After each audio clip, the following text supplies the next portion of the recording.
കൊച്ചച്ഛൻ നിന്റെ അച്ഛനാരാ? നിന്റെ വലിയച്ഛൻ അപ്പം എന്റെ അച്ഛനാരി? എന്റെ കൊച്ചച്ഛൻ നിന്റെ അച്ഛനാരാ? നിന്റെ വലിയച്ഛൻ. അപ്പൊ നമ്മൾ ബെസ്റ്റ് ഫ്രണ്ട്സ് കം കസിൻസ്. ഇന്ന് നമ്മുടെ +2 റിസൾട്ട് വരും. യെസ്, എന്റെ വല്യച്ഛനെ നിന്റെ കൊച്ചച്ഛനെ നമ്മുടെ റിസൾട്ട് കാണിച്ച് പ്രൗഡ് ആക്കും. അളി എനിക്ക് നിന്നെ ഭയങ്കര ഇഷ്ടമാണ്. ഭയങ്കര എന്ന് വെച്ചാ ഭയങ്കര. പോടാ.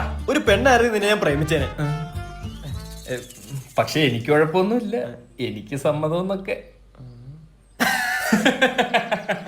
അളിയ പണ്ട് ആ കുടുംബക്കാരുടെ കല്യാണത്തിന് ബോറടിച്ചിരിക്കുമ്പോ നിന്റെ ഒരു വരവുണ്ട്. എടാ എനിക്കും ഏതെങ്കിലും കുടുംബ പരിപാടിക്ക് പോയാൽ ആദ്യം എന്റെ കണ്ണ് തരുന്നത് നിന്നെ. ഓർമ്മയുണ്ട സുനിയാമ്മൻ തെങ്ങിന്ന് ഒരഞ്ഞു വീണ് മരിച്ചപ്പോ മരിപ്പ് വീട്ടി നമ്മൾ രണ്ടുകൂടി ചിരിച്ച്. മെമ്മറീസ്. എന്റെ ഫേവറേറ്റ് കസിൻ നീയാടാ. എന്റെയും. റിസൾട്ട് നോക്ക് വേഗമാവട്ടെ. എന്റെ നോക്കണോ നിന്റെ നോക്കണോ? ആരുടെയൊക്കെ നോക്കടാ. നോക്കൂ അച്ഛൻ. റിസൾട്ട് വന്നിട്ട് വേണം ഗൾഫിൽ വിടണോ അതോ നാട്ടിൽ നിർത്തി പോറ്റണോ എന്നൊക്കെ ആലോചിക്കുക. വല്യച്ഛ combine study special class night class പോരാത്തതിന് തുണ്ട് വെച്ചാണ് ഞങ്ങൾ പരീക്ഷ എഴുതിയത്. അതുകൊണ്ട് ഇത് ഞങ്ങളുടെ കോൺഫിഡൻസോ അഹങ്കാരോ ഒന്നുമല്ല, കുന്തളിപ്പാണ് കുന്തളിപ്പ്. കുന്തളിപ്പിന്റെ കാര്യം പറഞ്ഞപ്പോഴാ നിന്റെ അച്ഛൻ വീട്ടിൽ ഉണ്ടാ? ഉണ്ട്, ഇന്നലെ വല്യച്ഛനെ പറ്റി പറഞ്ഞു. ചീത്ത പറഞ്ഞാ തന്തയ്ക്ക് പറഞ്ഞ? തന്തയ്ക്ക് പറയൂല, ഒരു തന്തയിൽ പോയില്ലേ. കറക്റ്റ്, ചീത്തയാ പറഞ്ഞത്. അല്ല ഭാഗ്യത്തിന് ഇതങ്ങനെ ജയിച്ചു പോയ എന്തോ പരിപാടി ഇനി? മഞ്ഞ ലഡു വാങ്ങിച്ചിട്ട് എല്ലായിടത്തും വിതരണം ചെയ്യണം. എടാ അതല്ലടാ കുഞ്ഞെ. അച്ഛാ ഞാൻ ജയിച്ച്. എത്ര A+റാ? ഒരുമാതിരി വേണ്ട സംസാരം സംസാരിക്കരുത്. ജയിച്ചത് തന്നെ വലിയ കാര്യം. എവന്റെ നോക്ക് നോക്ക്.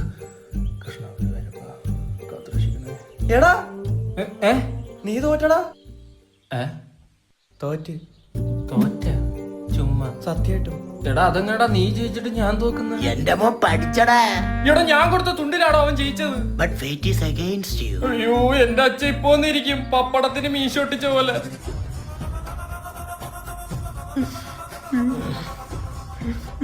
മനസ്സിന് മറയില്ല, സ്നേഹത്തിന് അതിരില്ല. ഇനി നിങ്ങൾ പിരിയണം. ശങ്കര നീ ഒരു കാര്യം മനസ്സിലാക്കണം, അച്ഛന്മാരുടെ ബുദ്ധിയാണ് മക്കൾക്ക് കിട്ടുന്നത്. അങ്ങനാണെങ്കിൽ ആദ്യം പൊട്ടേണ്ടത് നിന്റെ മോനെ. ഞാൻ കുറച്ചൊക്കെ പഠിച്ചായിരുന്നു. കണ്ട അവന്റെ കാര്യം നോക്കി പോയി. എന്റെ അച്ഛൻ